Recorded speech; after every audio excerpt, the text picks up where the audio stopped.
Hello everyone, আসসালামু আলাইকুম সবাইকে। কি অবস্থা সবার? শেষ মুহূর্তের ফাইনাল সাজেশন নিয়ে চলে আসছি, তোমাদের সাথে আছি আমি তোমাদের আবিদ আপু। আজকে আমরা প্রথম পত্র কিভাবে শুরু করব, এই শেষ মুহূর্তে এসে কিভাবে রিভিশন করব, কোন কোন টপিকগুলো সবচেয়ে বেশি গুরুত্ব দিয়ে পড়বো তো সবগুলো, কারণ আমাদের ফুল সিলেবাসের উপর পরীক্ষা হচ্ছে, কিন্তু কোনগুলোকে বেশি গুরুত্ব দিব, কোনগুলোকে একটু কম গুরুত্ব দিয়ে আমরা সিকিউর জন্য পড়বো, সব কিছু নিয়ে আলোচনা করব এবং শেষে একটা সারপ্রাইজও আছে।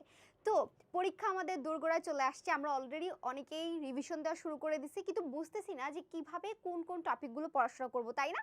তো প্রথমেই আমি তোমাদেরকে বলে নিই যে আমাদের গদ্যতে, হ্যাঁ আমি কিন্তু বাংলা প্রথম পত্রের সাজেশন দিচ্ছি, তো গদ্যতে আমাদের টপিক আছে কয়টা বলো তো? আমরা জানি গদ্যতে আমাদের টপিক আছে 9টা, আর পদ্যতে আছে কয়টা? টপিক আছে 8টা। আর আমাদের একটা উপন্যাস থেকে কি আসবে? অনুধাবনমূলক প্রশ্ন আসবে, যেটা হচ্ছে 1971। তো 1971 তো আমাদেরকে মাস্ট পড়তে হবে। এটা আমাদের কি করতে হবে? এটাতে আমি মানে ধরো 5 স্টার না, এটা 10 স্টারও যদি দিয়ে থাকে, এটা আমাদের মাস্ট ফুল পড়তে হবে। এটা থেকে কোনো সাজেশন দেওয়ার কিচ্ছু নাই, এটা আমাদের সবটা পড়তে হবে। কিন্তু এই যে গদ্যের মধ্যে 9টা টপিক আর পদ্যের মধ্যে 8টা টপিক, কোন টপিক থেকে পরীক্ষার সবচেয়ে বেশি কোশ্চেন আসবে? আমি শুধুমাত্র এই 9টা আর 8টা থেকে তোমাদেরকে 5টা করে টপিকের নাম বলে দিব, যে 5টা টপিক থেকে ইনশাল্লাহ পরীক্ষায় তোমরা সিকিউ কোশ্চেন আনসার করতে পারবা। অর্থাৎ যে কোনো 2টা অথবা 3টা করে আনসার করতে বলে না, টোটাল 5টার আনসার করতে হবে, ইনশাল্লাহ 5টা তোমরা কমন পাবা। সো সেইভাবে একটা তোমাদের জন্য সাজেশন তৈরি করেছি। তো তোমরা এখানে দেখতেই পাচ্ছ যে গদ্যতে যদি তোমরা শুভা, বই পড়া, নিম গাছ, শিক্ষা ও মনুষ্যত্ব এবং 21-এর গল্প, এর আগে আমি তোমাদের বলেছিলাম মানুষ মোহাম্মদ সাল্লাল্লাহু আলাইহি ওয়াসাল্লাম, কিন্তু 21-এর গল্পটা যেহেতু নতুন অ্যাড হয়েছে, নতুন টপিকগুলোর মধ্যে কিন্তু মধ্য থেকে একটা না একটা প্রশ্ন তোমাদের থাকবে। সো এই 5টা টপিক যদি তোমাদের ক্লিয়ার থাকে, তোমরা সৃজনশীল প্রশ্ন 2টা বা 3টা ইনশাআল্লাহ পরীক্ষায় কমন পাবা।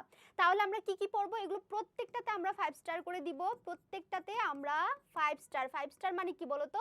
সবচেয়ে বেশি গুরুত্বপূর্ণ এই 5টা টপিক, শুভা, বই পড়া, নিম গাছ, শিক্ষা ও মনুষ্যত্ব, 21-এর গল্প, এই 5টা টপিক সবার আগে আমরা রিভিশন দেওয়া শুরু করব। আর বাকি টপিকগুলো কি পড়বো না? অবশ্যই পড়বো, কারণ এমসিকিউ প্রশ্ন তো ফুল বই থেকে হবে, তাই না? যে তোমাদের ফুল সিলেবাসের যতগুলো টপিক আছে সেখান থেকে কিন্তু এমসিকিউ প্রশ্ন হবে, তার মানে বাকি টপিকগুলো যদি বাদ দিয়ে দাও, তার মানে তুমি এমসিকিউ তো খারাপ করতেছো। সো সেগুলো আমরা ভালো করে পড়বো, কিন্তু আমরা যদি সৃজনশীল এবং এমসিকিউ দুইটাতেই ভালো করতে চাই, প্রথম যে 5টা টপিকের প্রতি সবচেয়ে বেশি গুরুত্ব দেবো এবং ইনশাআল্লাহ পরীক্ষা আমরা এখান থেকে কমন পাবো এই 5টা টপিক। এবং তারপরে দেখো আমরা যদি চলে যাই পদ্যতে, তো পদ্যের মধ্যে দেখো আমি 8টা টপিক থেকে 5টা টপিক বলে দিছি। কপোতাক্ষ নদ, ওমর ফারুক, সেই দিন এই মাঠ, তোমাকে পাওয়ার জন্য এই স্বাধীনতা, বসেক। তো তোমরা বলবা আপু নতুন তো 2টা টপিকের নাম বলেন। হ্যাঁ, কেন বলেছি? এই বসেকটা অনেক বেশি গুরুত্বপূর্ণ।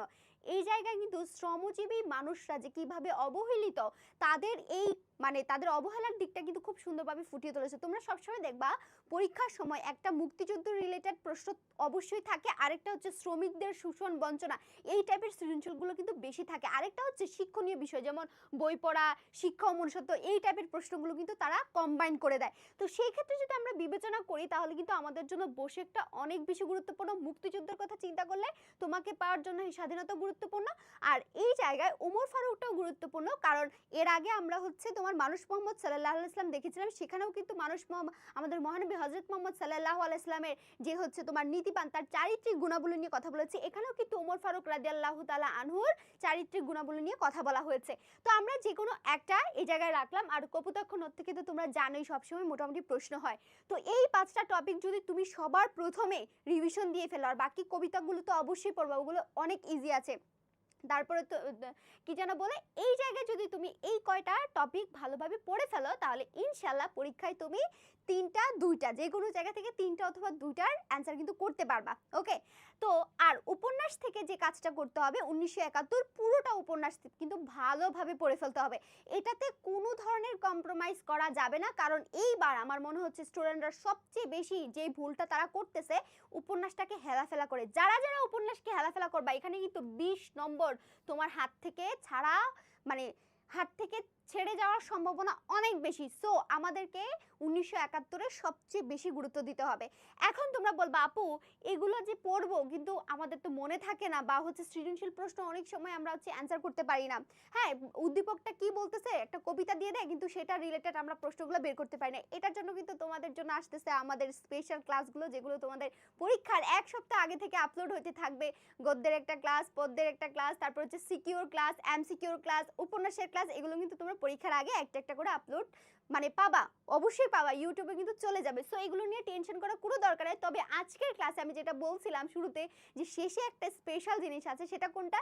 সেটা হচ্ছে এই যে তুমি গদ্য পদ্যগুলো দেখতেছো, সেখানকার যদি সিকিউ হ্যাক্সটা তোমার হাতে থাকে, তাহলে যেই কোনো সিকিউ কোশ্চেনের অ্যান্সার কিন্তু পরীক্ষার হলে তুমি জাস্ট পয়েন্টগুলো মনে রাখি তুমি কিন্তু উত্তরটা করে ফেলতে পারবা। এবং সেটা আমি খুব সুন্দর করে তোমাদের এই জায়গায় তোমাদের এই স্পেশাল সাজেশনটা কিন্তু এই পিডিএফটা আমি এই ভিডিওর কমেন্ট সেকশনে দিয়ে দিব, বা কমেন্ট সেকশনে সেখানে পিডিএফটা কিন্তু দিয়ে দেবে। এবং সেখানে দেখছো তোমরা অল চ্যাপ্টারের যতগুলো অধ্যায় আছে প্রত্যেকটা চ্যাপ্টারের সিকিউ হ্যাক্স কিন্তু আমি তোমাদেরকে দিয়ে দিয়েছি। এবং সবচেয়ে মজার ব্যাপার হচ্ছে, সবচেয়ে মজার ব্যাপার যদি আমি বলি, তাহলে এই যে আমাদের উপন্যাস, এই উপন্যাসটা আমরা কিভাবে পড়বো? এটা কি জাস্ট রিডিং পড়বো না কি কি পড়বো আমরা কিন্তু অনেকেই বুঝতেছি না। কারণ অনেকে আছে যারা এখনো উপন্যাস ধরি নাই, তাদের জন্য যে উপন্যাসে তোমরা কি কি জিনিস পড়বা, নীলগঞ্জ গ্রামের জীবনচিত্র ব্যাখ্যা করবা, সেখানকার প্রত্যেকটা চরিত্র সম্পর্কে তোমার জানা থাকতে হবে। এই যে চরিত্র বিশ্লেষণ, মেজর এজাজ এক নির্মমতার প্রতিচ্ছবি, রফিক হচ্ছে রহস্যময় একটা দেশপ্রেমিক হিসেবে এখানে তাকে পরিচয় করানো হয়েছে, আজিজ মাস্টার এক বলিষ্ঠ কিন্তু ভাগ্যাহত কি চরিত্র, এবং আজিজ মাস্টারের শেষ পরিণতি কি হয়েছিল সেটাও কিন্তু আমাদের জন্য ইম্পর্টেন্ট। এই প্রত্যেকটা জায়গায় মানে তুমি কি কি পড়বা, এটা যদি তুমি যদি একটা টপিক থেকে কি কি পড়বা সেটাই যদি না জানো, তাহলে পরীক্ষা তুমি জাস্ট রিডিং পড়ে গেলে কিন্তু অ্যান্সার করতে পারবা না।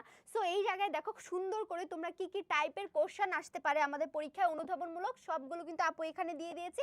এবং দেখবা এই যে গুরুত্বপূর্ণ কিছু লাইনের ব্যাখ্যা, গুরুত্বপূর্ণ লাইনের ব্যাখ্যা, যে এই কথাটা দ্বারা কি বোঝানো হয়েছিল, সে কেন এই কথাটা বলছিল, তার এই অবস্থা কেন হইলো, এগুলো কিন্তু তোমাদের পরীক্ষায় অনুধাবনমূলক প্রশ্নতে চলে আসবে। সো আমাদেরকে যে কাজটা করতে হবে, এখানে যে প্রশ্নগুলো আছে প্রশ্নগুলো অবশ্যই আমরা সলভ করে ফেলবো। আমরা যদি উপন্যাসটা রিডিং পড়ে ফেলি তাহলে কিন্তু আমাদের সলভ করা হয়ে যাবে, এবং এই কোশ্চেনগুলো আমি তোমাদেরকে এখনই দিয়ে দেব, ঠিক আছে? তাহলে তোমরা অবশ্যই ভালো একটা সাজেশন পেয়ে গেছো, এবং তোমাদের এসএসসি পরীক্ষার জন্য অনেক অনেক বেশি শুভকামনা জানিয়ে আসলে এই শর্ট টাইমের মধ্যে শেষ মুহূর্তে সাজেশন এর প্রথম ক্লাসটা মানে প্রথম পত্রের সাজেশন ক্লাসটা শেষ করছি। আবারও দেখা হবে আরেকটা ভিডিওতে। আল্লাহ হাফেজ।